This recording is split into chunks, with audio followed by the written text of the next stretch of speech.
Un conseil, madame, un conseil, monsieur, mangez. Y'en a qui prennent un petit coup, moi je mange. Y a-t-il un pilote dans l'assiette? Y'en a qui lèchent les vitrines, moi je mange.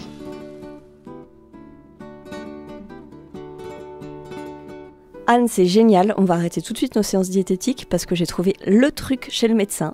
J'ai lu un super article du Figaro Santé et en fait j'ai juste à boire de l'eau avant les repas pour que ce soit un geste minceur qui marche. C'est ce qui était écrit. C'est trop bien, non ? Oui, ça a l'air génial comme ça dans le titre. Alors effectivement, je l'ai lu aussi cet article et j'ai été très énervée pour plusieurs raisons. Première raison, effectivement, tu as raison, le titre c'est « Boire de l'eau avant les repas, un geste minceur qui marche ». Déjà, quand tu ne te contentes pas de lire le titre, ce qui n'est pas le cas de tout le monde, la plupart des lecteurs vont lire les grandes lignes, voire seulement le titre, et du coup vont intégrer cette information. Quand tu lis un tout petit peu plus loin, ne serait-ce que le chapeau, tu lis que simple et peu coûteuse, cette habitude a un impact léger, mais réel, comme le montre une étude britannique. Donc déjà, tu vois, le geste minceur qui marche, ça devient impact léger.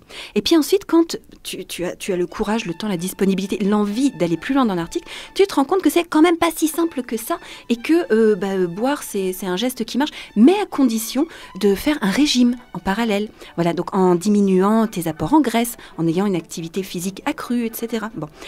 Et du coup, dans l'article, autre chose qui m'énerve encore, c'est qu'on va à nouveau faire une confusion entre le rassasiement et la réplétion. On va dire que l'eau agit comme un coupe-faim. Elle remplit l'estomac avant le repas et donc elle réduit l'appétit.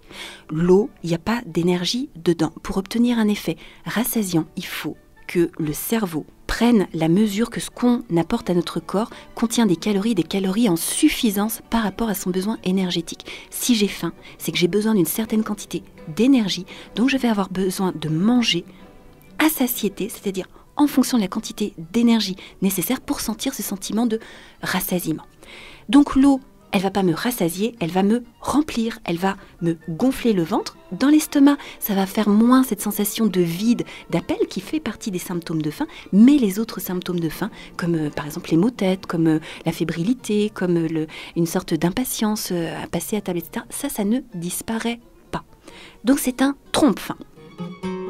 Autre chose qu'on va lire dans cet article, c'est que boire un demi-litre d'eau du robinet une demi-heure avant de passer à table, ça peut réduire effectivement l'envie de consommer des aliments. D'ailleurs, c'est le constat qui a été fait dans cette étude. Si je bois une demi-heure avant de passer à table, eh bien, je vais manger moins de calories au repas, je vais manger moins en volume au repas.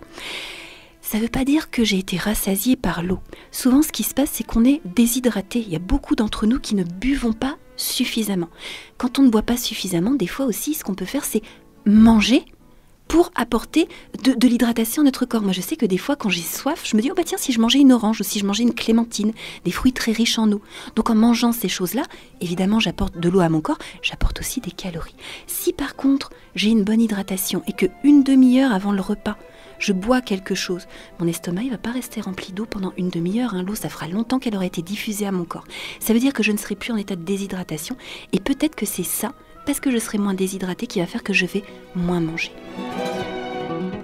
Autre chose encore, et puis je vais m'arrêter là après par rapport à cet article extrêmement profus, en chose qui m'énerve, que j'ai pu y lire, c'est que les personnes qui ont l'estomac rempli avec de l'eau ressentent moins la sensation de manque.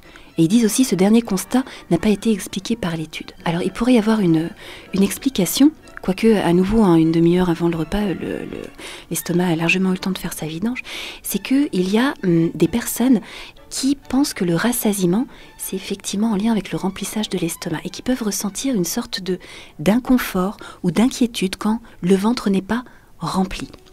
Les personnes qui vont manger jusqu'à ressentir cette sensation de plénitude, ça peut effectivement les réconforter de sentir que l'estomac est plein de quelque chose. Donc ça pourrait expliquer, outre, voilà, si effectivement l'histoire de la déshydratation n'était pas la bonne, ça pourrait expliquer le fait que quand je sens mon ventre en plénitude, il y a un effet réconfortant qui me pousse moins à manger machinalement pour me remplir. Ok, moi je crois que j'ai retenu 2 choses. Alors Anne, la première, c'est que je peux pas m'arrêter au titre des articles et qu'il faut que je les lise en entier. Et la deuxième, c'est que visiblement, il va falloir que je fasse autre chose que boire un verre d'eau avant les repas pour perdre mes petits bourrelets. Cette chronique vous a plu ? Alors participez-y en posant vos questions à Anne-Claude à l'adresse contact@radioalto.info.